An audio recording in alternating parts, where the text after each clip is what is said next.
Hi students, my name is Mohammad Naveed sir and welcome to my YouTube channel Sociology with Mohammad Naveed, and we are already started the second topic, segments of Indian society. Now in that we have to see the tribal community and rural community. Today we start the urban community.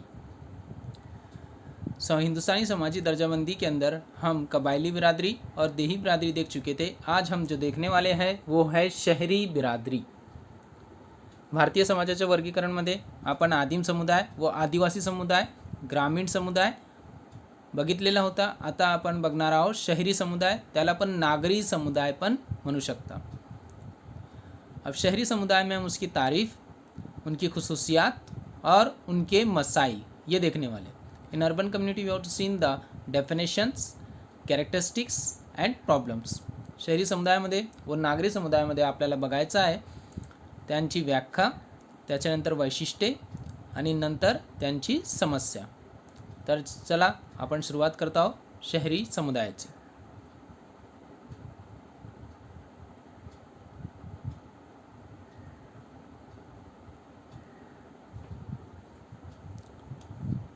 शहरी समुदाय, शहरी समाजामध्ये वेगवेगळी जीवनपद्धती असलेली गावे, शहरे आणि महानगरांचा समावेश होतो।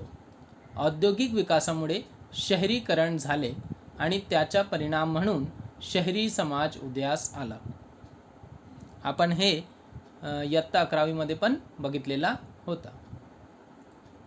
शहरी समाज जो है ये अलग अलग लोगों से मिलकर बनता है। यहाँ पर छोटे गांव, छोटे शहर और मेट्रो सिटी जो होते हैं, बहुत बड़े शहर, जैसे हमारे यहाँ पर पूना और मुंबई है, तो ऐसे शहरों से भी क्या होता है, शहरी समाज ये कहलाता है। हम अच्छी तरह से जानते हैं, 11वीं में हम पढ़ चुके हैं कि शहर जो है सनतकारी का नतीजा है। शहर जो किस वजह से वजूद में आए, सनतकारी की वजह से, सनतयाना की वजह से वजूद में आए हैं। तो एक डेफिनेशन है, वो डेफिनेशन लिख लेंगे आप। लुइस वर्थ ने यह डेफिनेशन दी है शहरी बिरादरी के लिए, शहर के लिए। तो डेफिनेशन लिख लेंगे आप। समाजी तौर पर मुख्तलिफ अफराद की बड़ी घनी और मुस्तकिल नौ आबादी को शहर कहते हैं। समाजी तौर पर मुख्तलिफ अफराद की बड़ी, घनी और मुस्तकिल नौ आबादी को शहर कहते हैं। मराठीमध्ये लिहून घ्या। सामाजिक घटनेवर आधारित वेगवेगळे लोकांची मोठी संख्या असलेली व घनी लोकसंख्या असलेली समूहाला आपण शहर व नगर म्हणतात। Right in the English, a relatively large, dense and permanent settlement of socially heterogeneous individuals. Okay, this is the definition. Now we start the characteristics of urban community.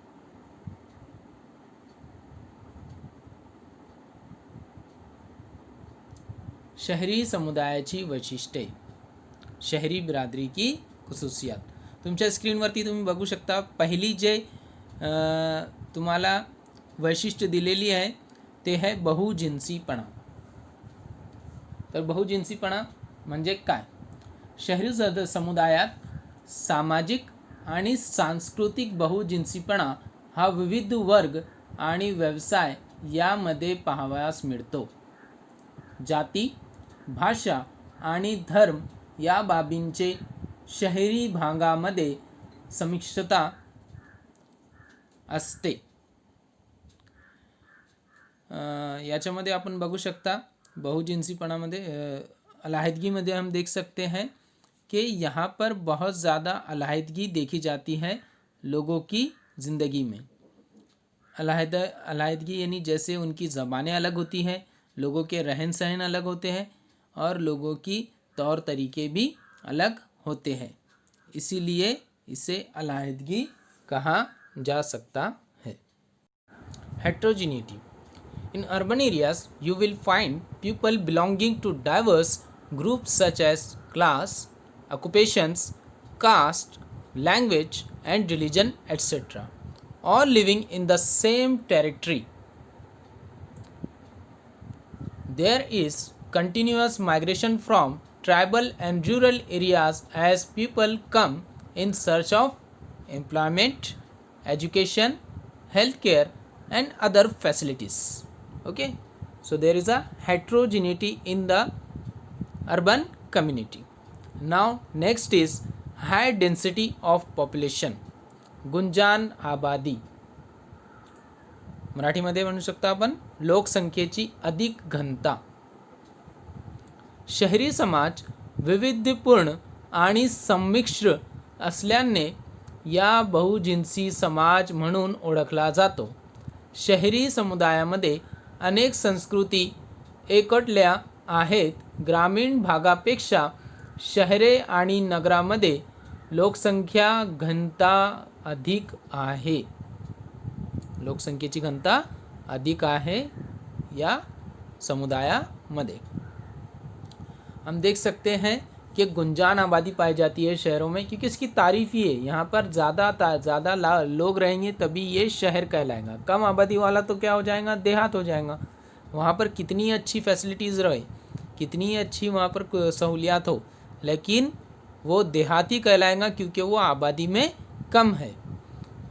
तो इसी वजह से इसे गुंजान आबादी इसकी एक खुसूसियत है. बहुत कम इलाके में बहुत ज़्यादा लोग पाए जाते हैं, इसी वजह से इसे गुंजान आबादी का ज़रिया माना जाता है.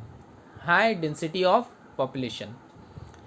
As urban society is diverse and complex, the degree of urbanity is greater here. In urban communities, there is a confluence of many cultures. Cities and towns have a higher density of population due to large population in a smaller area, and also because there is a steady influx of people pouring into urban centers. Now next is different occupations. मुख्तलिफ पेशे, भिन्न भिन्न व्यवसाय.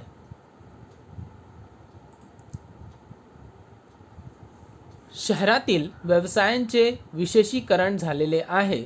व्यवसायासाठी आवश्यक श्रम विभाजन आणि विशेष संधीची उपलब्धता आहे.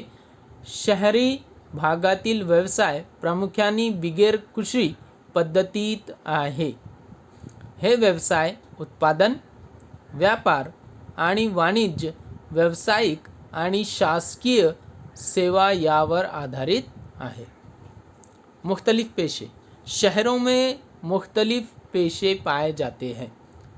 ये पेशे ज़राअत पर मबनी नहीं होते. जैसे हमने देखे देही बिरादरी और कबायली बिरादरी किस पर मुश्तमिल होती है, ज़राअत पर मबनी होती है. लेकिन यहाँ पर ये लोग जो है ज़राअत पर मबनी नहीं होते. यहाँ पर अलग अलग तरह के क्या पाए जाते हैं, पेशे पाए जाते हैं. जैसे सरकारी, उसके बाद तिजारत, उसके बाद सनतें. इस तरह से अलग अलग तरह की यहाँ पर पेशे हर किसी के पाए जाते हैं. Different occupation. Occupations are more specialized. There is a widespread division of labor and specialization. Okay, are numerous. The occupation in urban areas is mainly, that is non-agriculture, that is based on manufacturing, trade and commerce, professional and governance services, etc. Now fourth point, that is large scale social mobility. बड़े पैमाने पर समाजी नकलो हरकत. सामाजिक गतिशीलतेचे अधिक प्रमाण. शहरी भागातील लोक जेव्हा सामाजिक वर्गव्यवस्था आत्मसात करतात तेव्हा जाती व्यवस्था क्षीण होऊन त्यांचे सामाजिक गतिशीलता वाढते. अर्पित दर्जा म्हणजे जन्मत प्राप्त झालेला सामाजिक स्थानपेक्षा अर्जित दर्जाला शिक्षण व व्यवसायामुळे प्राप्त झालेला सामाजिक स्थान मिळालेला स्थानामुळे समाज जास्त महत्व प्राप्त होते।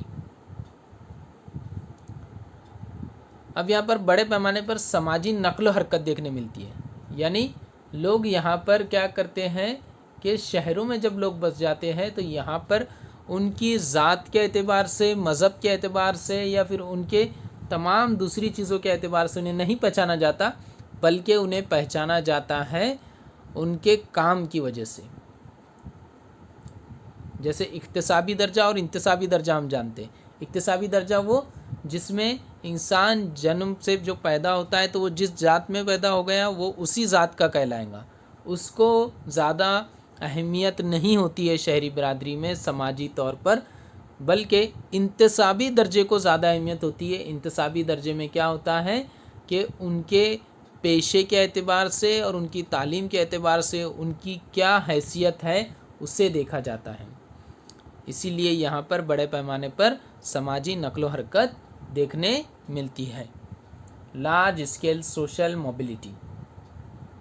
As urban people adopt to the class structure, social mobility increases, thus breaking down caste barriers, achieved status based on education and occupation is given greater value when compared to ascribed status based on birth. An individual can rise on the basis of qualification and merit. Now next characteristics is secondary relations. सानवी तालुकात दुय्यम नाते संबंध। शहरी समाजात व्यक्तीतील नातेसंबंध द्वियम स्वरूपाचे असते। येथील नातेसंबंध प्राथमिक स्वरूपाचे नाहीत। प्राथमिक स्वरूपाचे आपण कोणामध्ये बघितले? ग्रामीण समुदायामध्ये पण आणि आदिवासी समुदायामध्ये पण। या दोघांमध्ये आपण कसे बघितले? प्राथमिक नाते संबंध। आणि शहरी समुदायामध्ये आपल्याला कसे नाते संबंध आहे? दुय्यम नाते संबंध। म्हणजे शहरी भागामध्ये लोक समोरासमोर येऊन संवाद साधण्याची शक्यता कमी असते। शहरामध्ये लोकांची शहरी जीवनशैली असते। सानवी ताल्लुकात। अब सानवी ताल्लुकात यानी यहाँ पर हमने देखे कि इब्तदाई ताल्लुकात हमने किस में देखे थे? कबायली बिरादरी में और देही बिरादरी में। इन दोनों बिरादरी में कैसे थे? इब्तदाई ताल्लुकात है। यहाँ पर कैसे है? सानवी ताल्लुकात है। यहाँ पर लोग सानवी ताल्लुकात एक दूसरे से रखते हैं। यहाँ पर कोई एक दूसरे के सामने आकर ज़्यादा बातें नहीं करता है। लोग अपने अपनी ज़िंदगी में रहना पसंद करते हैं। शहरों में आप देखते हैं जैसे फ्लैट सिस्टम वगैरह के लोग अपने अपने घरों में अपने ही फ्लैट में रहना पसंद करते हैं, किसी से ज़्यादा ताल्लुकात नहीं रखते। इसीलिए इसे कहा जाता है कि शहर कैसे होते हैं? सानवी ताल्लुकात पर मबनी होते हैं। Secondary relations. In urban areas, interaction among people is largely based on anonymity and secondary contact. It is not personal nor face-to-face. Rather, cities are characterized by formal interactions and impersonal relationship. The relationship is secondary in urban areas, and we have to see the primary relations in the urban community and in the rural community and the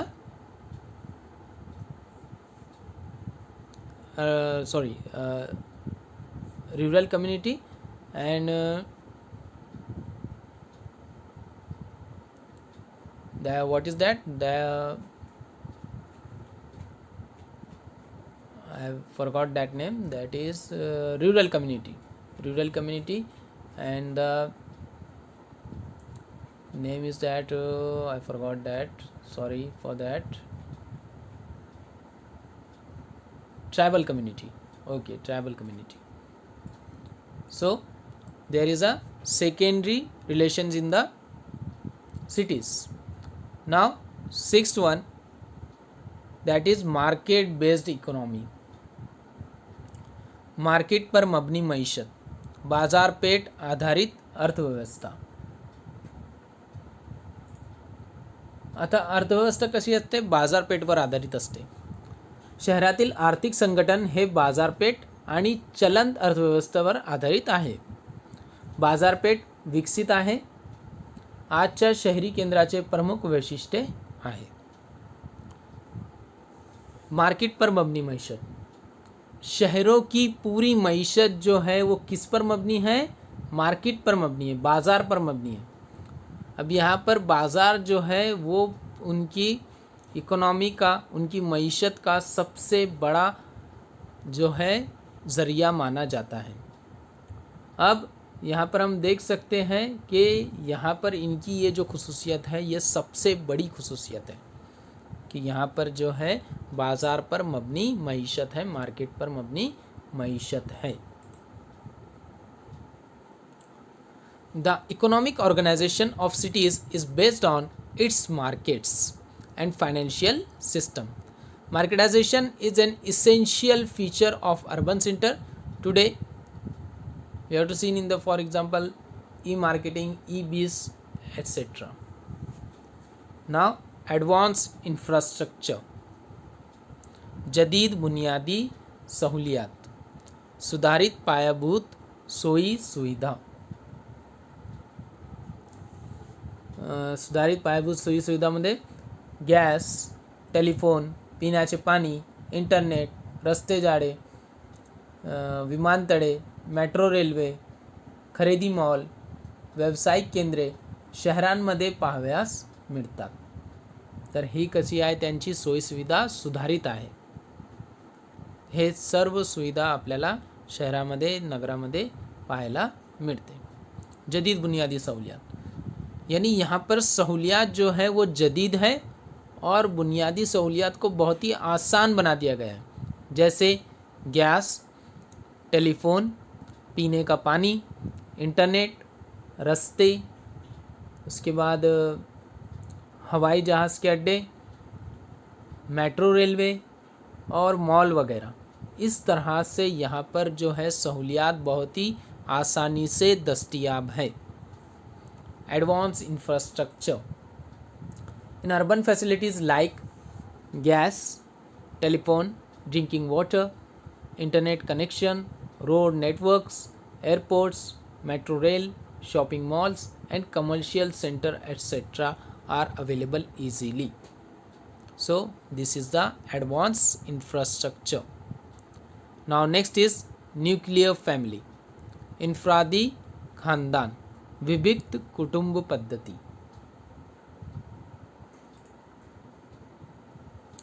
शहरी भागात संयुक्त कुटुंबाची संख्या कमी असून विभक्त कुटुंबाची संख्या वाढते आहे. व्यक्ती केंद्रितेमुळे येथील विभक्त कुटुंबाची संख्या वाढते आहे. आजच्या काळात कुटुंब व्यवस्था स्थिर अस्थिर आहे. विभक्त कुटुंब याच्यामध्ये आपण बघू शकता संयुक्त कुटुंबामध्ये राहायला कोणीही तयार नहीं. इनफरादी खानदान, यहाँ पर मजमूई खानदान में कोई रहना पसंद नहीं करता. आज हम देख रहे हैं कि शहरों के अंदर इनफरादी खानदान की तादाद बढ़ती जा रही है. यहाँ पर लोग अपनी अपनी खानदान में रहना पसंद करते हैं, वो किसी दूसरे के साथ रहना पसंद नहीं करते. इस वजह से इनफरादी खानदान की तादाद शहरों में बढ़ती जा रही है और इसे हम कह सकते हैं कि इनकी एक खुसूसियत है कि ये यहाँ पर इनफरादी खानदान ज़्यादा पाई जाती है. Nuclear family, joint families are comparatively less in number. Nuclear families are on the rise. Individualism has led to the significant increase in nuclear families. Family is less stable today. So there is a nuclear family. We have to see the nuclear family is more attractive or more size in the cities. Now next is class consciousness. तबकाती शऊर, वर्गीय जाणीव. वर्गीय जाणीवमध्ये येथील लोकांच्या वर्गीय जाणीव असून ते पुरोगामी आहेत.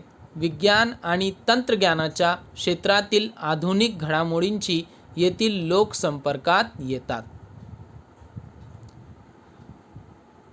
तबकाती शऊर यानी लोगों को पता भी है कि ये बाज़ ज़ात का है या बाज़ मज़ाहिब का है, लेकिन फिर भी लोग क्या करते हैं, एक दूसरे से ताल्लुकात रखते हैं. और यहाँ पर जो ताल्लुकात होते हैं वो साइंस और तकनीक की बुनियाद पर होते हैं. यानी साइंस की बुनियाद पर इंसान को इज़्ज़त दी जाती है और साइंस की तकनीक की बुनियाद पर उसे इज़्ज़त दी जाती है. इसलिए यहाँ पर लोगों को तबकात का शऊर होने के बावजूद भी वो अलग तरह से एक दूसरे के साथ मिलजुल कर रहते हैं. Class consciousness. People are more class conscious and progressive. They are exposed to modern developments in the fields of science and technology. There is a greater awareness about one's rights as well as participation. Now next is formal social control.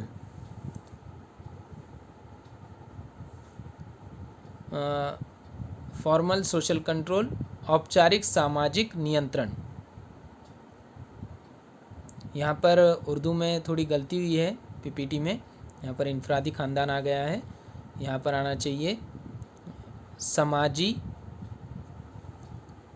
Control, यानी सामाजिक जिसे कहेंगे हम सामाजिक control भी इसे कह सकते हैं. सामाजिक कंट्रोल यानी सामाजिक कंट्रोल कैसे होता है यहाँ पर, तो औपचारिक सामाजिक नियंत्रण.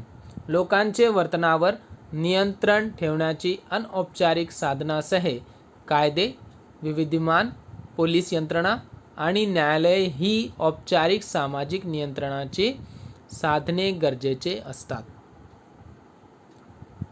यहाँ पर समाजी कंट्रोल रखने के लिए क्या किया जाता है, यहाँ पर बहुत सारी चीज़ें अवेलेबल होती है. जैसे कवानीन होते हैं, उसके बाद पुलिस होती है, उसके बाद अदलिया होता है.